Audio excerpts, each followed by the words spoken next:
Luc chapitre 6, verset 6-11. Cet homme a la main desséchée. Parfois on traduit par paralysé. Mais le terme grec évoque une idée de sécheresse. Cet homme donc, de quelle maladie est-il donc victime? On connaît la sécheresse du cœur, moins celle de la main. Peut-être celle-ci est-elle l'expression de celle-là?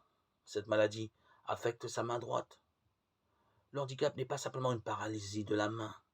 Les pathologies de la main sont souvent celles du cœur et elles peuvent être diverses. Main agressive, main repliée, main fermée sur ses richesses.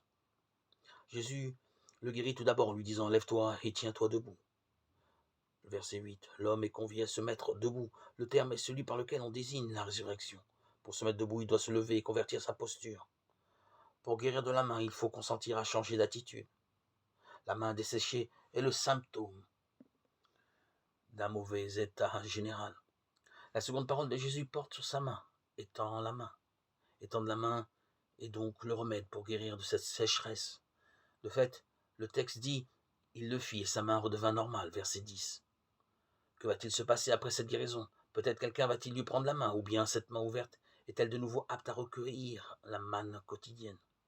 On ne connaît pas la suite, mais on sait que Jésus nous dit « Étends la main et elle reprendra vigueur ». Ton cœur lui-même guérira de cette sécheresse.